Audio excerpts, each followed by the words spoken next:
বন্ধুরা, একজন নারীকে দেবী মনে করা হয় এবং নারীর প্রতিটি অঙ্গ পবিত্র বলেও মনে করা হয়। আজ আমরা নারীর এমন একটি অঙ্গের কথা বলবো যেটি প্রতিদিন হালকাভাবে চাপলে এবং জিভ দিয়ে স্পর্শ করলে হঠাৎ করেই প্রচুর সম্পদ উপার্জন হওয়া শুরু হয়। নারীর কোন অঙ্গ চাপলে এবং জিভ দিয়ে স্পর্শ করলে মানুষ ধনী হয়, জানতে হলে ভিডিওটি শেষ পর্যন্ত দেখুন। আজকের ভিডিওতে আমরা আপনাকে একটি সত্য ঘটনার মাধ্যমে বলবো যে একজন নারীর কোন অঙ্গটি একজন পুরুষের প্রতিদিন চাপা এবং জিভ দিয়ে স্পর্শ করা উচিত। শুনতে খারাপ লাগলেও ভিডিওটি মাঝপথে না ছেড়ে সম্পূর্ণ দেখুন, আপনার ভাগ্য বদলে যাবে। বন্ধুরা, একদিন ভগবান শিব কৈলাস পর্বতে বিশ্রাম নিচ্ছিলেন। তখন মা পার্বতী তার কাছে এসে তাকে বললেন, প্রভু, আজ আমি আমার একটি প্রশ্নের উত্তর জানতে আপনার কাছে এসেছি। তখন ভগবান শিব বললেন, হে দেবী, তোমার কি প্রশ্ন আছে বলো। তখন মা পার্বতী বললেন, হে প্রভু, আজ আমি আপনার কাছে জানতে চাই যে নারীর কোন অঙ্গ চাপলে এবং জিভ দিয়ে স্পর্শ করলে পুরুষের ঘরে অপার ধনসম্পদ আসে, মা লক্ষ্মী সর্বদাই সেখানে থাকেন। মা পার্বতীর এই কথা শুনে ভগবান শিব তাকে বললেন, হে দেবী, আজ আমি তোমাকে একটি গল্প বলবো, এর মাধ্যমে তুমি তোমার প্রশ্নের উত্তর পেয়ে যাবে। তারপর ভগবান শিব মা পার্বতীকে গল্প বলতে শুরু করলেন। রাধেশ্যাম নামে এক ব্যক্তি এক গ্রামে বাস করতেন। রাধেশ্যাম তার স্ত্রীর প্রতি খুব বিরক্ত ছিল, কারণ তার স্ত্রী তাকে সবসময় কটু কথা বলতো। তার স্ত্রী তাকে জিজ্ঞাসা করত, তোমার কাছে কি আছে? বাড়িতে না আছে খাবার আর না আছে টাকা পয়সা, আমি এই দারিদ্র্যের মধ্যে থাকতে পারবো না। বন্ধুরা, প্রথমত বাড়িতে কোনো খাবার ছিল না, তার উপরে স্ত্রীর কটূক্তি, এইসব রাধেশ্যামকে খুব বিরক্ত করছিল। সে বুঝতে পারছিল না তার কি করা উচিত। তারপর একদিন সে তার বাড়ি ছেড়ে চলে গেল। সে খুব নির্জন পথে হাঁটতে থাকে। নির্জন পথে হাঁটতে হাঁটতে হঠাৎই একজন সন্ন্যাসীকে তপস্যা করতে দেখতে পায় রাধেশ্যাম। সে গিয়ে তার কাছে বসলো। যখন সন্ন্যাসী তার তপস্যা শেষ করেন, রাধেশ্যাম তার সামনে হাত জড়ো করে কাঁদতে লাগলো। সন্ন্যাসী তাকে বললেন, বৎস, তোমার কি সমস্যা? তুমি এইভাবে কাঁদছো কেন? তখন রাধেশ্যাম সন্ন্যাসীকে বললেন, হে মহারাজ, আমার স্ত্রী আমাকে দিনরাত উপহাস করে। আমি দরিদ্র হলে আমি কি করব? যতই চেষ্টা করি না কেন টাকা রোজগার করতে পারছি না। আমার ছোট্ট একটি ব্যবসা ছিল, এই স্ত্রীর কারণে সেটিও বন্ধ হয়ে গিয়েছে। সে দিনরাত আমার সাথে ঝগড়া করে। আমার বাড়িতে খাওয়ার মতো কিছুই নেই, পরার মতো কাপড় নেই। কিন্তু আমি আমার স্ত্রীকে বুঝিয়ে বলি যে সে যেন আমাকে বিদ্রূপ না করে এবং আমার সাথে ঝগড়া না করে, কিন্তু সে কিছুতেই আমার কথা শোনে না। আর এই কারণেই আমি খুব চিন্তিত, তাই বাড়ি ছেড়ে চলে এসেছি। তার কথা শুনে সন্ন্যাসী বললেন, আমি তোমাকে একটা কাজ করতে বলছি যা তোমার ভাগ্য উজ্জ্বল করবে। তোমাকে শুধু তোমার স্ত্রীর একটি অঙ্গ হাত দিয়ে চাপতে হবে এবং জিভ দিয়ে স্পর্শ করতে হবে। এটি করলে হঠাৎ করেই তুমি টাকা পয়সা পেতে শুরু করবে। অল্প সময়ের মধ্যেই ধনী হয়ে যাবে। যে পুরুষ নারীর এই অংশটি হাত দিয়ে চাপেন এবং জিভ দিয়ে স্পর্শ করেন, তার ঘরে অর্থের অভাব হয় না, তার বাড়িতে কোনো ঝগড়াঝাটি হয় না। সে যে কোনো কাজ করুক না কেন তাতে সবসময় অগ্রগতি হয়। তারপর সন্ন্যাসী বললেন, এখন আমি তোমাকে একজন নারীর দেহের সেই অংশের কথা বলতে যাচ্ছি, মন দিয়ে শোনো। বন্ধুরা, তখন সন্ন্যাসী রাধেশ্যামকে একটি গল্প বলতে শুরু করেন। একজন কৃষক এক গ্রামে বাস করতেন। তার অনেক ক্ষেত ছিল, সে সেগুলোতে দিনরাত কাজ করত। বাড়িতে কৃষকের স্ত্রী থাকতেন। সেই কৃষক এবং তার স্ত্রীর একে অপরের প্রতি অনেক ভালোবাসা ছিল। তার বাড়িতে কোনো ধরনের ঝগড়া বা বিবাদ ছিল না। এই কারণে মা লক্ষ্মী সর্বদা তাদের গৃহে বাস করতেন। তার ক্ষেতে এত বেশি ফলন হচ্ছিল যে সে দিন দিন ধনী হয়ে উঠছিল। সেই কৃষক ও তার স্ত্রীর মধ্যে এত ভালোবাসা দেখে আশেপাশের লোকেরা তাদের হিংসা করত। তাদের ভালোবাসার কথা গোটা গ্রামের মানুষ ধীরে ধীরে জানতে পারে এবং এই খবর লোকের মুখে মুখে পৌঁছে যায় সেই রাজ্যের রাজার কাছে। কৃষক ও তার স্ত্রীর বিষয়টি রাজার কাছে পৌঁছালে রাজাও তাদের ভালোবাসার অনেক প্রশংসা করেন।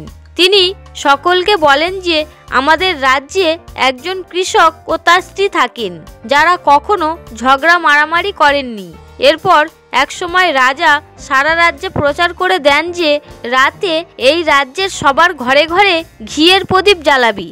রাজার স্ত্রী জিজ্ঞাসা করলেন, কেন এমনটা করছেন? সবাই ঘরে ঘিয়ের প্রদীপ জ্বালাবে কেন? তখন রাজা তার স্ত্রীকে বললেন, প্রদীপ ভালোবাসার প্রতীক। যে ঘরে ঘিয়ের প্রদীপ জ্বলে সেখানে সর্বদা প্রেম থাকে। আমি চাই কৃষক এবং তার স্ত্রীর মতো ভালোবাসা আমাদের পুরো রাজ্যে বসবাসকারী স্বামী স্ত্রীর মধ্যে থাকুক। বন্ধুরা, রাজার সৈন্যরা রাজ্যের সর্বত্র এই কথা প্রচার করে দেন। বন্ধুরা, রাজার আদেশ মেনে সমস্ত নগরবাসী তাদের ঘরে ঘিয়ের প্রদীপ জ্বালালো। কিন্তু মাঝরাত হতেই সবার ঘরের প্রদীপ নিভে যায়, কিন্তু কৃষকের ঘরের প্রদীপ জ্বলতে থাকে। বন্ধুরা, কৃষকের স্ত্রী সর্বদা প্রদীপ জ্বালাতেন, কিন্তু সে তার স্বামীর কথা শুনতে রাজি ছিল না। সে সবসময় তার নিজের মতো কাজ করতেন, যা ইচ্ছা তাই করতেন। তবে এতে কৃষকের কোনো সমস্যা হতো না, কারণ কৃষক ছিলেন খুবই বুদ্ধিমান। কৃষক ভাবত, আমি আমার স্ত্রীকে বাধা দিলে বাড়িতে অহেতুক ঝগড়া মারামারি হবে। এ কারণে অনেক কিছুই উপেক্ষা করতেন কৃষক। রাজা তার প্রাসাদ ছেড়ে পুরো শহরের দৃশ্য দেখছিলেন। তখন তিনি দেখলেন সারা রাজ্যে কারো ঘরে প্রদীপ জ্বলছে না, কিন্তু কৃষকের ঘরে প্রদীপ জ্বলছে। তারপর রাজা তার রানীর সাথে দেখা করলেন এবং বললেন, দেখো রানী, ওই কৃষকের ঘরে শুধুমাত্র প্রদীপ জ্বলছে, কিন্তু পুরো রাজ্যে আর কোথাও প্রদীপ জ্বলছে না। এতেই বোঝা যায় কৃষক ও তার স্ত্রীর মধ্যে কতটা ভালোবাসা রয়েছে। তখন রানী রাজাকে বললেন, কৃষক ও তার স্ত্রীর মধ্যে যে ভালোবাসা আছে তা কৃষকের স্ত্রীর কারণে। রাজা রানীর কথা শুনে বলে, না, তোমার ভাবনা ভুল। কৃষকের ঘরে যে ভালোবাসা আছে তা কেবল কৃষকের কারণে। কিন্তু সেই কথা রানী মানতে চায় না। রাজা কৃষককে বুদ্ধিমান বলে আর রানী কৃষকের স্ত্রীকে বুদ্ধিমান বলে। এইভাবে তাদের মধ্যে ঝগড়া চলতে থাকলো। এরপর এক সময় রাজা বললেন, আমাদের যুদ্ধ করার দরকার নেই, তার চেয়ে আমরা কৃষক ও তার স্ত্রীকে পরীক্ষা করে দেখি।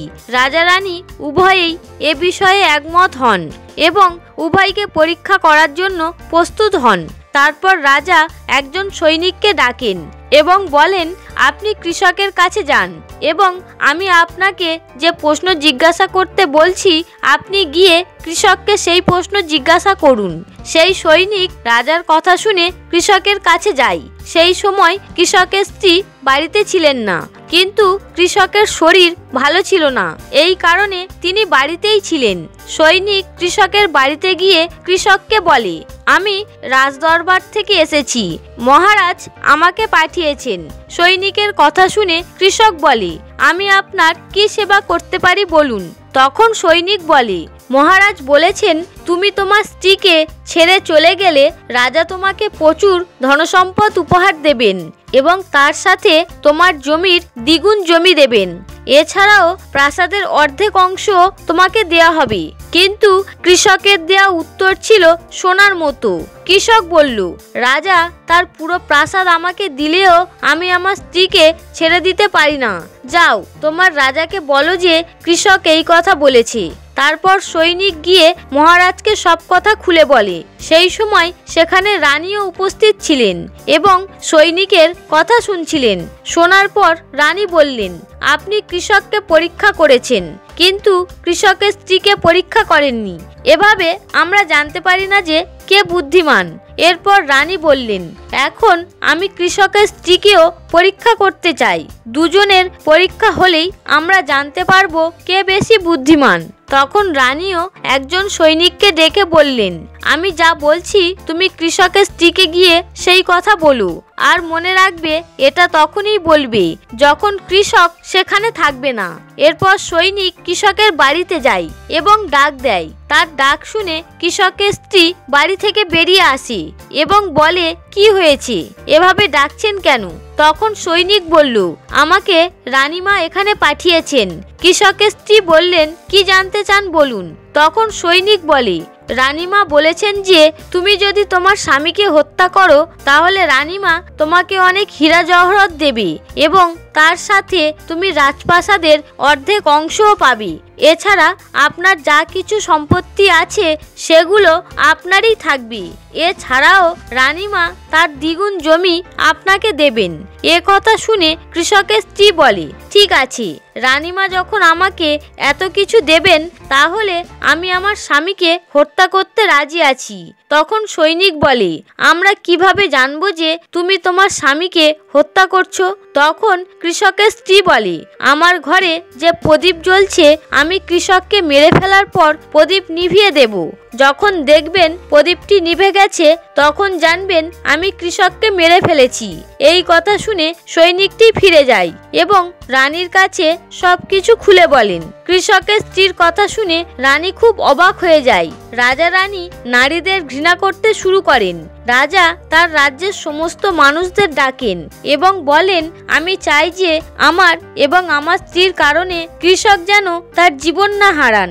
আপনারা সবাই সেই কৃষকের বাড়িতে গিয়ে তাকে সমস্ত কিছু খুলে বলুন আর সেই কৃষককে বাঁচান, না হলে কৃষকের স্ত্রী তাকে মেরে ফেলবে। তারপর রাজার সৈন্যরা যখন কৃষকের বাড়িতে গিয়ে পৌঁছায় তখন তারা দেখে যে কৃষক মৃত অবস্থায় পড়ে আছে। তারা কৃষকের স্ত্রীকে বলে যে আপনার তো কৃষককে রাতে মেরে ফেলার কথা ছিল, কিন্তু আপনি এখন কেন কৃষককে মেরে ফেলেছেন? তখন কৃষকের স্ত্রী বলে, আমি এখনই কৃষককে মেরে ফেলেছি আর রাতে প্রদীপ নেভানোর জন্য অপেক্ষা করছি।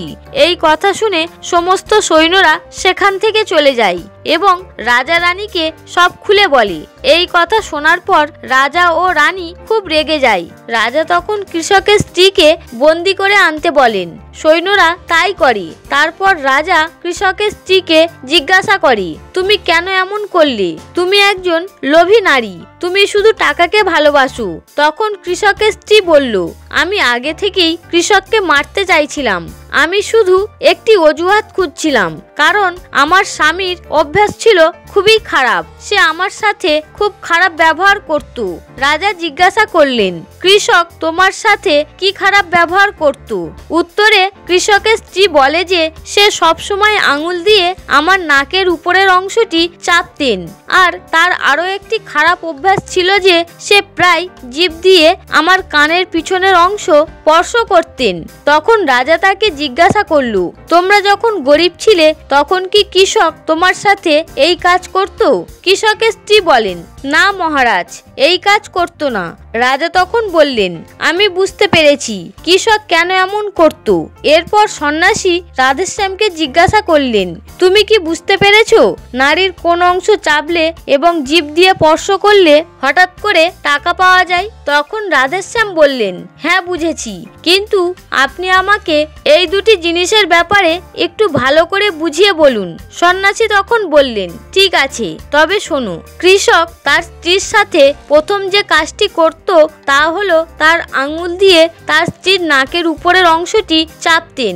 যে ব্যক্তির বাড়িতে অর্থের অভাব রয়েছে তাকে অবশ্যই আঙুল দিয়ে তার স্ত্রীর নাকের উপরের অংশটি চাপতে হবে। বন্ধুরা, নারীর নাকের উপরের অংশকে খুবই শুভ বলে মনে করা হয়। যে এই কাজটি করে সে সবসময় ধনী হয়ে থাকে। দ্বিতীয় কাজটি হলো যে পুরুষ তার জিভ দিয়ে নারীর কানের পিছনের অংশ স্পর্শ করে তার ভাগ্যের দরজা খুলে যায়, সে হঠাৎ করে টাকা পায়। আর এটি ঘটে কারণ দেবী লক্ষ্মী মহিলাদের কানের পিছনে থাকেন। এটি করলে দেবী লক্ষ্মী আপনার উপরে প্রসন্ন হন এবং আপনাকে প্রচুর সম্পদ দেন। আর নারীকে মা লক্ষ্মীর রূপ মনে করা হয়। এই কারণেই এই পৃথিবীর প্রতিটি মানুষ যদি এই পবিত্র কাজটি করে তাহলে তার ঘর টাকায় ভরে থাকবে, যা এই গল্পের কৃষক ও তার স্ত্রীর সাথেও করেছিলেন। কিন্তু যখনই আপনি এই কাজ করবেন আপনার স্ত্রীকে পুরো ব্যাপারটা বলা উচিত, অন্যথায় আপনার জীবনে এমন বিপর্যয় ঘটতে পারে। এরপর রাধেশ্যাম সন্ন্যাসীকে ধন্যবাদ জানায়। তারপর ভগবান শিব মাতা পার্বতীকে বলেন, হে দেবী, তোমার প্রশ্নের উত্তর কি পেয়েছো? তখন মা পার্বতী বললেন, হ্যাঁ প্রভু, আপনাকে অনেক ধন্যবাদ। আজ আপনি মানব কল্যাণের জন্য একটি খুব ভালো বার্তা দিয়েছেন। বন্ধুরা, আজকের গল্পটা কেমন লাগলো কমেন্টে লিখে জানাবেন। কমেন্টে হর হর মহাদেব লিখতে ভুলবেন না। দেখা হবে পরবর্তী ভিডিওতে। আপনারা সকলে ভালো থাকুন, সুস্থ থাকুন। হরে কৃষ্ণ।